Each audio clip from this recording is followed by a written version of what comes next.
Hi, I'm Rebecca. I am the psych coach, and today I am going to be talking to you about something called learned helplessness. Learned helplessness was a psychology term coined by someone called Martin Seligman, who is the founder of positive psychology. Positive psychology is geared towards improving our day-to-day functioning. Psychology for a long time focused on how can we fix something that's wrong? How can we stop someone from being depressed? How can we alleviate someone's anxiety? But positive psychology looks at, okay, well, if you're well functioning enough as it is, how can psychology strategies improve how you're feeling? And this is where Seligman came up with the term learned helplessness. Essentially what happened is a group of dogs were taken into sort of a playpen, and half of the dogs were given mild electric shocks, nothing particularly painful, and the other half weren't. And then what happened is they were put into this enclosure where half of the pen had electric pads that gave them little shocks, and the other half of the pen didn't. And what happened is the dogs who hadn't initially been primed with electric shocks stayed on the same side of the pen as the electric shocks. They wouldn't move. The dogs who hadn't been primed with the electric shocks jumped the little fence and went on over to the safer area of the playpen and relaxed. And there was a very clear divide between the dogs who'd been primed with electric shocks and the dogs who hadn't. The ones who hadn't jumped over the fence and were comfortable. The ones who had lay on the little electric pads and carried on, not really resting, but staying where they were. And this is how the theory of learned helplessness evolved. Because what it suggests is that if you continually experience knockbacks and setbacks, just like those dogs initially with the electric shocks, some people were less inclined to do what they could to improve their situation, to get themselves out of it. And that in psychology is known as learned helplessness. It's not something to beat yourself up about. It's a perfectly natural response to have. But of course, like the dogs who continued lying on the little electric pads getting unpleasant shocks, it's not good for you to just engage in learned helplessness and just accept that this is your hand in life, this is what you've been dealt with, and there's nothing you can do about it. There are, of course, things you can do to mitigate the learned helplessness response, and I'm going to talk to you about 4 of them. Tip number 1 is to remind yourself of your strength. A big focus of positive psychology is utilising our strength. It's not focused on trying to improve the stuff we're not good at, trying to pick apart our weaknesses, trying to improve the stuff we just naturally don't have a flair for.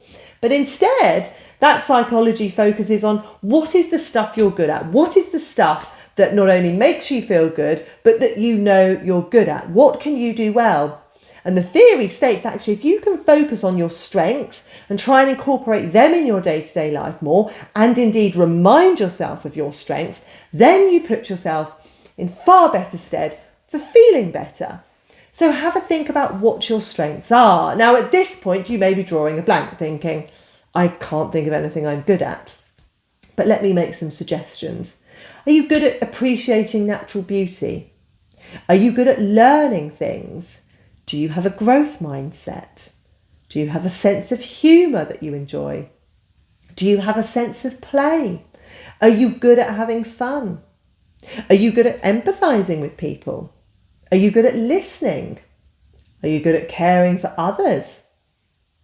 Are you good at trying to see the positive in things?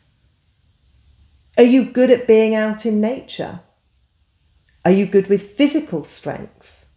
Are you good with your imagination? Are you good with music? So many of those things are not things that would maybe initially come to you as a strength, but that are absolutely valuable to your functioning. Really try and tap into your strength. Think about what the stuff you were good at school was. Think about what people have fed back to you as being your strength. Think about feedback you may have got at work, school, or from friends. Tap into your strengths. From your strengths, you can start utilising them and feeling better about yourself. Leave your weaknesses alone, and the more you engage in your strengths, the more you can step away from the learned helplessness. Tip number 2 is to remind yourself of your resilience. You have coped with a lot thus far. I can imagine that as you're watching this, if I said to you what kind of adversity have you dealt with, I imagine your brain would flood you with all the bad situations, the challenging situations, the negative judgment, the rejection you may have dealt with, that is absolutely in your brain as a stored memory. Now, they might be painful memories when you think about the adversity that you've overcome, but they are also valuable memories because they remind you of how resilient you are. Telling yourself you're resilient, that you can cope, that you are worth, jumping over the fence for, is important. And we know that one of the most valuable ways of drawing on your own resilience and reminding yourself of it is focusing on your historical successes. So focus on the stuff you've got through before and let that be a comfort to you, that you can get through the next phase of difficulty. Difficulty is finite. Difficulty won't continue forever and a day, and certainly not in the intensity it may be presenting with now.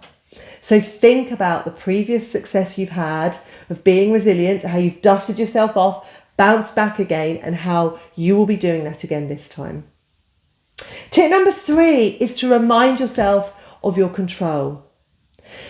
If you're experiencing adversity, it can be easy to engage in learned helplessness and feel like you are just at the mercy of whatever is going on in your external environment. You're at the mercy of difficult relationships, a bad boss, a challenging situation at work or college or school, a really unfair family setup, a poor family setup, rejections from friends. You're at the mercy of those things, but you still have a degree of control about your life. Simply engaging in learned helplessness and saying, well, all of these bad things have happened to me and there's nothing I can do about it, is true. There's probably nothing you can do about the rejections or the historical painful things that have happened, but you are in control of some things. You're in control of your day-to-day life. You're in control of what time you wake up, when you go to bed. You're in control of how you care for yourself. You're in control of the food you eat. You're in control of the exercise you do. You're in control to a huge degree about who and how you spend your time. Remind yourself of the things you are in control over. They may feel small in comparison to the stuff you haven't got control over, but it doesn't mean they're not valuable. And cumulatively, they can result in having quite a lot of control. There's a saying, isn't there? Take back your control. Well, actually, think about the control you can take back. Think about the stuff within your world that you can control and control it. Control it in a way that is good for you. Control it in a way that is going to make you feel better. Control it in a way that won't fuel the learned helplessness. Think about what it is you can control.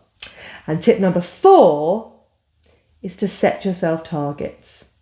Learned helplessness thrives when you don't set yourself targets, when you just think everything bad is happening to me and there's nothing I can do about it. That mindset doesn't really lend itself to you having a solution-focused, target-driven approach. So try and step out of that learned helplessness mindset and think, what are my daily targets? What am I going to do to try and improve my situation?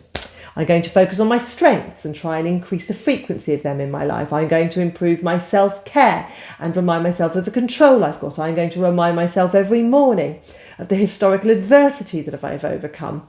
And I'm going to set myself the target of leaving the house every day. I'm going to set myself the target of learning something new each day. I'm going to set myself the target of communicating with someone that I hold dearly in my heart every day.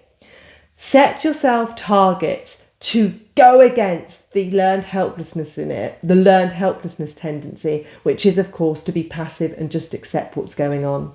I know it's really difficult to do, but do think about the dogs.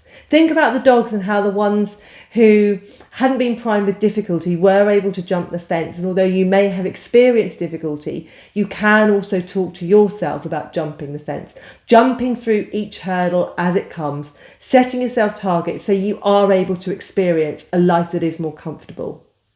What's obvious is if you engage in learned helplessness, you are probably not going to get to a life that is more comfortable any quicker. It's probably going to be a really slow process. So do what you can to help yourself.